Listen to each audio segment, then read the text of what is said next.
In fact जो Congress party और माननीय मुख्यमंत्री जी, हमारे और भी लीडर्स बार बार इस बात का काफ़ी समय से जिक्र कर रहे थे कि भाजपा जो हिमाचल प्रदेश में है, वहाँ पर लीडरशिप की आपस की वर्चस्वों की जंग चल रही काफ़ी समय से। और उसके लॉजिकली वो चीज़ जो हम बात कर रहे थे काफ़ी समय से कि वहाँ पर 4-5 ग्रुप बंटे हुए हैं, लीडरशिप है, अलग अलग ग्रुप्स बंटे हैं। और एज ए विपक्ष भी यहाँ पर भाजपा कभी दिखी नहीं कि एक लीडर के पीछे खड़ी है। वो बात पिछले कल जिस प्रकार से सोशल मीडिया पे, मीडिया में हर जगह माननीय ठाकुर जयराम जी की स्टेटमेंट भी आई है और वायरल भी हुई है, वो बात इस बात को पुख्ता करती है कि जो हम बात कह रहे थे, माननीय मुख्यमंत्री जी जो बात कह रहे थे, कांग्रेस पार्टी या सरकार भाजपा को लेके जो हमने विचार रखे थे वो बिल्कुल सही थे। अब वो चीज़ पब्लिक में, डोमेन में सामने आ गई। जिस प्रकार माननीय जयराम जी ने मंडी के अंदर उनके अंदर एक गुस्सा दिखा, रोष दिखा उनकी स्टेटमेंट में। खास तौर पे जो घटना के बारे में मैंने भी सोशल मीडिया पे देखा कि माननीय अनुराग ठाकुर जी मंडी के दौरे पे थे, उनके समर्थकों द्वारा भाई फ्यूचर का चीफ मिनिस्टर भाजपा का कैसा होगा, उनके नारे लगाने के बाद मुझे लगता है कि ये परिस्थिति बनी और जयराम जी का जो सब्र था वो टूट गया इस बात को लेके। और उन्होंने वो बात बिल्कुल शरेआम मीडिया के सामने और प्रदेश के लोगों के सामने रखी कि अगर आप बड़े नेता हैं, आपका कद है, तो आप जिताएं। उन्होंने जिक्र किया कि मंडी में मैंने 9 सीटें जिताई 10 में से, और मंडी पूरी पार्लियामेंट्री में 12 सीटें जिताई। अगर कहते आप दूसरे लोग भी बड़े नेता थे, उसमें उन्होंने इशारा सबकी तरफ किया, जैसा मीडिया में भी छिपा है, कुछ लोगों ने सोशल मीडिया पे भी डाला है कि उनका इशारा अनुराग जी की तरफ भी है, उनका इशारा हो सकता है नड्डा जी की तरफ भी हो, और भी जो बड़े नेता है भाजपा के अंदर। मुझे लगता है जयराम जी ने सबके लिए एक प्रश्न चिन्ह खड़ा किया है कि अगर आप बड़े नेता थे, आप सीटें जिताते तो परिस्थितियां अलग होती। तो ये बात को दर्शाता है कि भाजपा के अंदर लीडरशिप को लेके जो बातें चल रही है वो पब्लिक डोमेन में और प्रदेश की जनता के सामने आ गई है कि उसको लेके उसमें लड़ाई चल रही है। बंटे हैं जयराम जी, स्वाभाविक तौर पे पूर्व में मुख्यमंत्री रहे हैं, सीएल उनके लीडर ऑफ ऑपोजिशन है। अनुराग ठाकुर जी भारत सरकार में मंत्री रहे। ये ठीक है कि अभी नई सरकार में उनको मौका नहीं मिल पाया। नड्डा जी का बहुत बड़ा कद है प्रदेश में, भाजपा में। उसके अलावा बिंदल साहब कुछ तलाश रहे हैं, और कुछ लोग जो कांग्रेस पार्टी से भाजपा में गए हैं, शामिल हुए हैं, उनके भी अपने मंसूबे हैं, वो भी उस स्तर के नेता हैं। उनके भी वजह से भी वहाँ जो भाजपा का अपना कोर वर्कर था, कोर लीडरशिप था, वो इग्नोर हुआ है। जो लोग कांग्रेस से गए, उसकी वजह से भी अंदर एक माहौल में बदलाव आया है। अब धीरे धीरे जैसे जैसे समय आगे बढ़ेगा, ये लड़ाइयाँ और ये सारे डिफरेंसेस आप और हमारे सामने, प्रदेश के सामने जरूर जागृत होंगे, जैसा कल जयराम जी ने इसका जिक्र किया। सर, जो 1500 करोड़ को लेकर के क्या वो राशि आई है? और सीएम ने भी कहा है कि अभी तक नहीं आई है राशि। क्या जो यहाँ पर जितना नुकसान हुआ है उसका जो आंकलन है क्या भेज दिया गया केंद्र सरकार? देखिए, इसके बारे में भी बार बार कल माननीय मुख्यमंत्री जी ने कल भी एक प्रश्न के जवाब में इसका जिक्र किया कि माननीय प्रधानमंत्री जी जब दौरे पे आए थे तो उन्होंने उस दिन मीटिंग भी ली थी धर्मशाला में, जिसमें सभी लोग थे।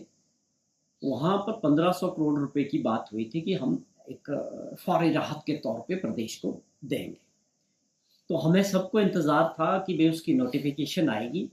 उम्मीद ये भी थी कि शायद वो एक स्पेशल पैकेज भी हो सकता है, क्योंकि आपदा बड़ी थी, नुकसान बड़ा है, 7000 करोड़ से ऊपर का नुकसान हुआ है। अगर हम सबको, हिमाचल प्रदेश को दोबारा से वहाँ बनाना, उन सड़कों को, बिजली की स्कीमों को, पानी की स्कीमों को, या आप समझें कि 2000 के करीब लोगों ने कच्चे और पक्के घर अपने गंवा दिए, अपनी ज़मीनें गंवा दी, बहुत बड़ा नुकसान हुआ है। अब वो बारिश बंद होने से वो नुकसान तो कम नहीं हुआ, अब तो उसको आगे बढ़ा के उसको लोगों को राहत देने का समय अब आया है। अब पैसे की ज़रूरत है हिमाचल प्रदेश को, और उसकी अभी तक कोई, पिछले कल तक कोई ऐसी चिट्ठी, नोटिफिकेशन भारत सरकार से नहीं आई है कि वो 1500 करोड़ रुपया किस हैंड में आएगा या आना तो अभी बाकी है। तभी हम बार बार जिक्र करते हैं कि जो भाजपा के हिमाचल के नेता है विपक्ष में, उन सभी से भी हम आग्रह करते हैं बार बार कि आप बजाय कुछ क्लेम करने के कि भारत सरकार से ये आ गया, भारत सरकार से इतना पैसा आ गया, वो गलत जानकारी को लोगों के बीच मत फैलाएं, उससे भ्रम पैदा होता है। स्वाभाविक तौर पे जो भी पैसा आना वो हिमाचल प्रदेश के लोगों की मदद के लिए आना है। नुकसान हिमाचल प्रदेश का हुआ है और प्रदेश की जनता का हुआ है। अगर उसको दोबारा बनाना है तो उसमें आपका भी उतना ही सहयोग चाहिए और सरकार का भी सहयोग चाहिए और भारत सरकार का भी चाहिए।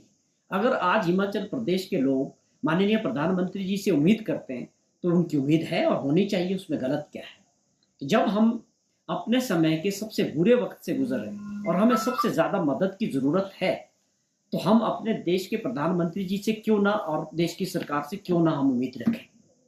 उसका दूसरा लॉजिक ये भी है कि जो फेडरल सिस्टम में जितने भी टैक्सेस है देश के अंदर, चाहे इनडायरेक्ट टैक्सेस है चाहे डायरेक्ट टैक्सेस है, सारा कलेक्शन भारत सरकार के पास जाता है। जब टैक्सेस सारे भारत सरकार के पूल में जाते हैं तो हम अगर बुरे वक्त में हम हैं या उत्तराखंड है या दूसरे राज्य भी हैं, हम उनके लिए भी कहते हैं कि हम आप नीतियों में परिवर्तन करें, जो मर्जी करें, लेकिन दिल खोल के ऐसे लोगों की, ऐसे राज्यों की मदद होनी चाहिए।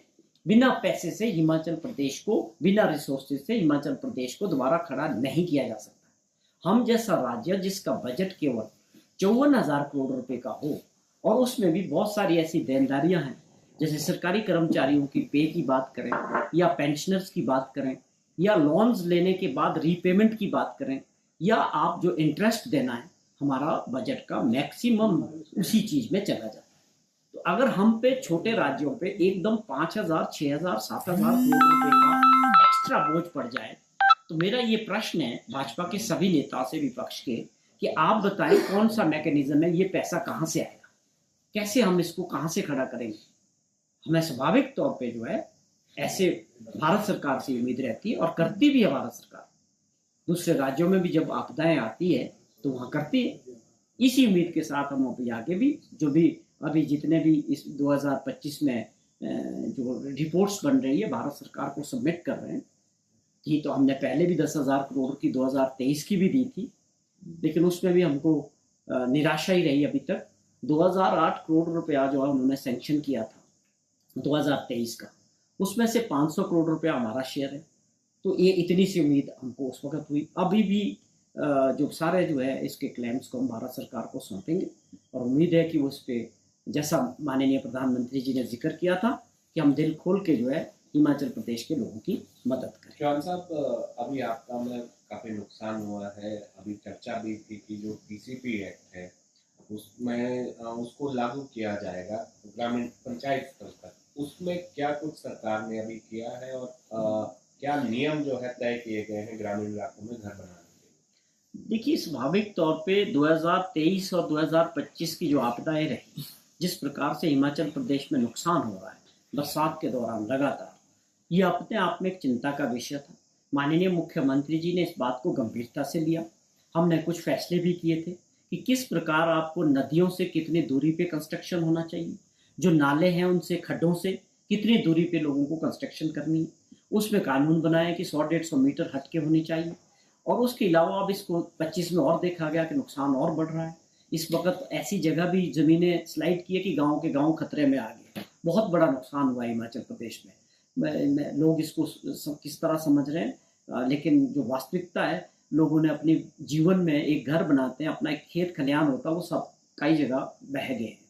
तो उसको देखते हुए ये प्रयास सरकार कर रही है कि लोगों को फ्यूचर में कंस्ट्रक्शन को लेकर, चाहे वो गांव क्यों ना हो, पंचायत लेवल पे क्यों ना हो, हमको जागृत करना पड़ेगा कि आपका जो आशियाना है, आपका जो घर है, वो किस जगह की में बनना चाहिए जिससे वो सेफ रहे। और इसको लेके रेगुलेट करने के लिए टाउन एंड कंट्री प्लानिंग के जरिए हम ये लोगों तक जाने की कोशिश कर रहे हैं। उसमें जितनी भी अमेंडमेंट्स की ज़रूरत होगी उसको इस नज़रिए से कर रहे हैं कि हम उनके ऊपर कोई कानून, लॉ नहीं इन्फोर्स कर रहे हैं, लेकिन जागृत तो करना पड़ेगा। इस सरकार की जिम्मेवारी भी है कि जब हमारे लोगों को ये समझाना पड़ेगा कि गांव के अंदर भी किस तरह का कंस्ट्रक्शन सेफ रहेगा और किस तरह की ज़मीन होनी चाहिए जहाँ आपका घर बनना चाहिए, क्या वो स्लाइड तो नहीं कर रहा। और आप ये रेगुलेट करना सरकार की मजबूरी भी है और इस वक्त आवश्यकता भी है। इसके ऊपर काम कर रहे हैं, पूरा प्रॉपर फीडबैक लेंगे। आने वाले समय में इसके ऊपर जल्दी कैबिनेट में भी जो लाना पड़ेगा, जो चेंजेस करने पड़ेंगे। अब ये अर्ली स्टेजेस पे इस पे काम सरकार कर रही है। सर, आपने भाजपा की गुटबाजी का जिक्र किया, लेकिन भाजपा भी ये कह रही है कि कांग्रेस में भी कहीं ना कहीं गुटबाजी है, इस वजह से 11 महीने हो गए ना संगठन विस्तार हो पाया और ना अध्यक्ष पर अभी तक फैसला हो पाया। देखिए, हमने केवल राजनीतिक दृष्टि से बयानबाजी के नजरिए से नहीं बोला। हमने जो बात कही थी उसको पुख्ता किया उनके सबसे बड़े नेता माननीय जयराम ठाकुर जी ने। हमने थोड़ी कहा जो कुछ स्टेटमेंट उन्होंने मंडी में दी मीडिया के सामने, लोग आप उसका मतलब निकालें, वो तो साफ बोल गए, मतलब निकालने की भी आवश्यकता नहीं। उन्होंने बोला ये, हम तो कह रहे थे 2 साल से कि भाजपा के अंदर ये चल रहा, अब तो उसमें कुछ बचा ही नहीं है बोलने की, हमारी तो अब आवश्यकता ही नहीं है बोलने की। वो तो साफ हो चुका है कि अब तो बिल्कुल सामने आ चुकी है बातें, पब्लिक डोमेन में साफ बात की उन्होंने। जो बड़े नेता बात करते हैं अपने आप को कि उनको प्रूव करना चाहिए था, सीटें जितानी चाहिए थी, तो वो बात है। लेकिन जहां तक कांग्रेस का सवाल है, ये ठीक है कि विपक्ष जो है हिमाचल प्रदेश में, इसका सबसे दूसरा कारण ये भी है कि विपक्ष के पास कोई सही मुद्दे नहीं है सरकार के खिलाफ। 3 साल का समय होने वाला है, आप समझे कि मुख्यमंत्री जी या सरकार के खिलाफ कोई आरोप नहीं है। ठीक है कि ये मुद्दे ढूंढते हैं, विपक्ष की मजबूरी होती है। तो कांग्रेस के लेके अभी तक कांग्रेस सरकार को लेके 3 साल का जो एजेंडा था हमारी सरकार का, और माननीय मुख्यमंत्री जी ने जो तय किया था कि हम व्यवस्था परिवर्तन की बात को लेके, तो वो कुछ बातें आगे बढ़ी हैं। ये दुर्भाग्यपूर्ण रहा कि जो पिछला 5 वर्ष का समय भाजपा का रहा, उन्होंने नीतियों को तरफ और बदलाव की।